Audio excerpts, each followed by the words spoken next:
Good morning. The word for you today.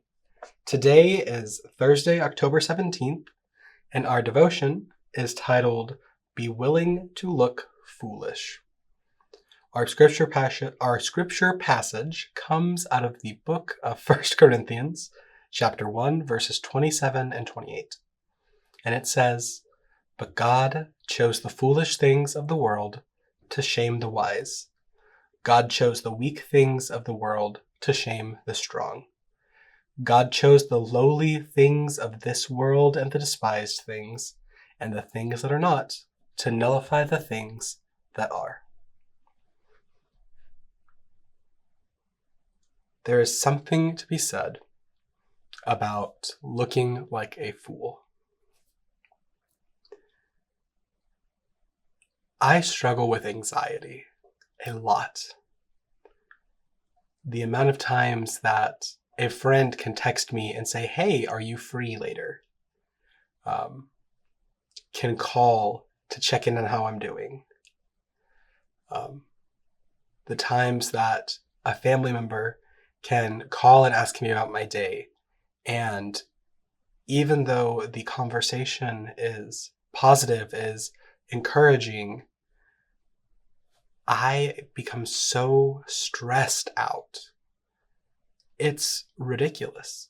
It feels foolish, and it's embarrassing. My social anxiety at times can be so bad, can be so crippling, that it feels like I have a physical barrier between me and other people. So how I deal with that, how I have learned to deal with that growing as I grew up, was be perfect. Don't ever mess up. You should always look like you are in control.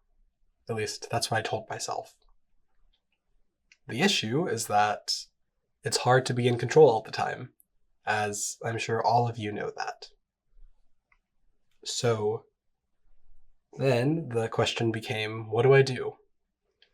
What do I do when all sense of control of my ability is put into question? And for a long time, it broke me. For a long time, that loss of control, that feeling of unease, was just overwhelming. And so I think that it is an incredibly powerful message that the devotion gives us today. Be willing to look foolish. It's a call to step away from our concerns with our standing. It's a call to step away from our present reality, to take a step back and to say, "Okay, God, I'm here and I'm listening." It's a chance to step back and say, "Okay, I hear you, I see you, I want nothing more than to do what you tell me to."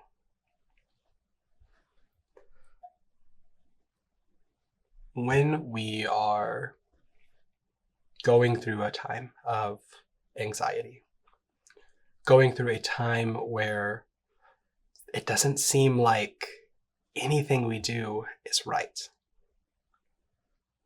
whenever it seems like every action we could take is just completely foolish, stop for a second, and I would invite you to remember that so many of God's promises seem utterly foolish to human ears. God promised an old man and an old woman that they would have children, and they did. God promised a shepherd that he would make him into a king, and he did. God promised to bring his son into the world to pay for us, and he did. Jesus promised to raise from the dead. something that is so ridiculous sounding. Resurrection is not something that we think of in the normal day.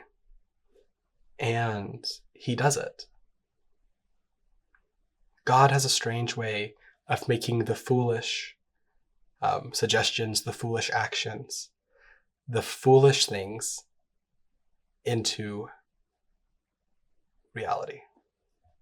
And so remember that. And I would challenge you with trusting that God can turn and God can use even the most foolish sounding decision for good. Have a nice day.